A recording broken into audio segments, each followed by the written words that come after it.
wife demanded a hall pass after beating cancer, so I sent her to the streets after she was unfaithful in the sheets. My wife and I have been married since 2001 and together since 1999. She is the most intelligent, thoughtful, caring, loyal person I know, and I have always considered myself fortunate to have met and married her. Even today, she remains aesthetically beautiful, and men have consistently complimented her throughout our marriage. Despite their advances, she has always rebuffed them. Earlier this year, she was diagnosed with uterine cancer stage 1, and underwent a full hysterectomy. I was never concerned about the cancer. It was diagnosed early, addressed swiftly, and she made a full recovery. I took time off work to care for her after the surgery, and all seemed well. There were some expected emotional instances on her part, and though I am not particularly emotional, we confronted them together.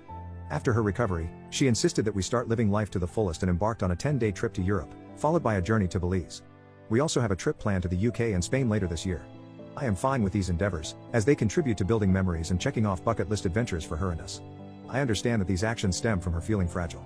She also embraced activities like yoga, swimming, and healthy cooking classes. I was fully on board until last week. Last week, she came home from work and expressed a desire for a hall pass, a one-time opportunity for her to have someone else besides me. She explained that since her cancer diagnosis, her outlook on life has changed, and she doesn't want to be restricted from doing things she desires. She mentioned a guy at her work whom she's always been attracted to, and as he's leaving the company, she sees it as the perfect opportunity to engage with someone else. She asserted that I could say no, but doing so would result in her being mad and disappointed at me for an indeterminate amount of time and would confirm my male toxicity and insecurity. I don't consider myself toxic, and if not wanting my wife of 20 plus years to have someone else is considered insecure, then I guess I am insecure. I expressed appreciation for her openness but clarified that approval via coercion is not true approval. I also conveyed my disapproval of her language in describing my yet unknown reaction to this significant issue that could impact the rest of our marriage and life. The next morning, she apologized for putting such a weighty decision solely on my shoulders. To help, she decided to take the decision away from me. She booked a hotel near where her coworkers are having a farewell party for this guy and planned to spend the night there with him, hoping I would still be here when she returned.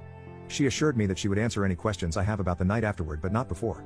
She refused to disclose any details about him, stating that she knows me too well, and revealing such information would lead me to dwell and obsess over him, making it too real for me. Her perspective is that the less I know, the better, which contradicts her offer to tell me anything I want to know after it happens. I think she assumes I won't want to know anything, or she simply will not tell me.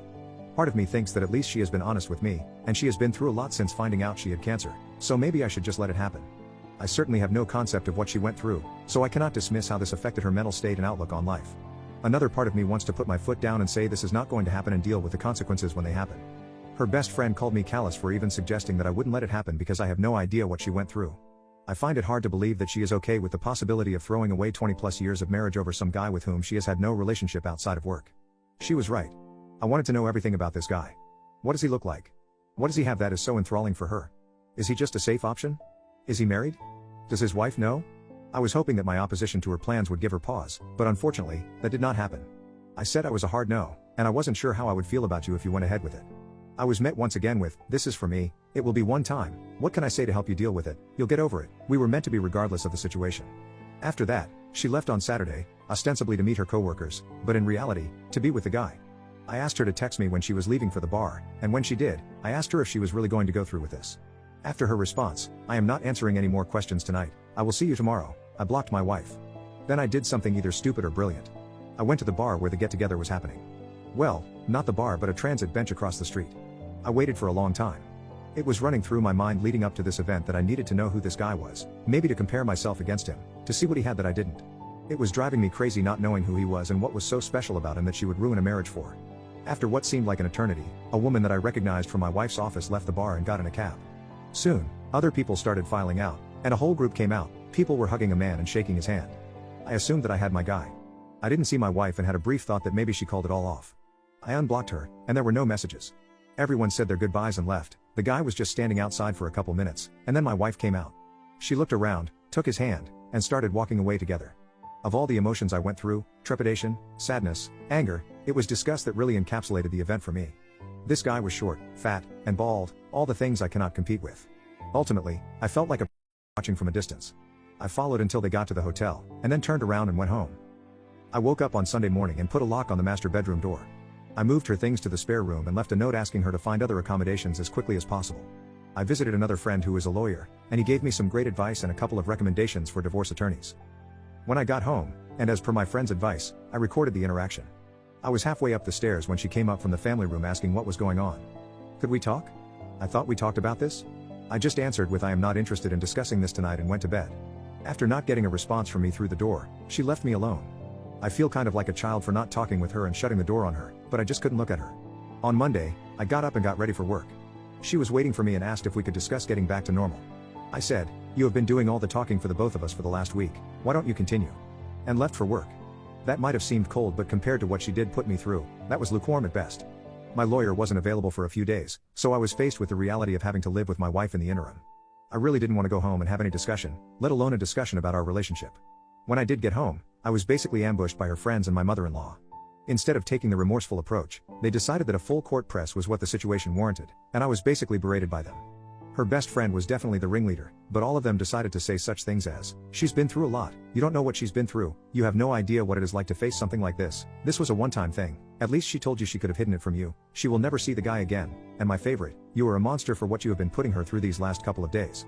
I listened with a cold look on my face, and when there was a pause in their fury, I asked if they were all done now. Then I asked my wife if there was anyone in her circle of friends or anyone else that she forgot to tell about this. I quietly informed all of them that I was going to sit down with their husbands and tell them about how they were shaming me, and trying to coerce me into staying with a cheater.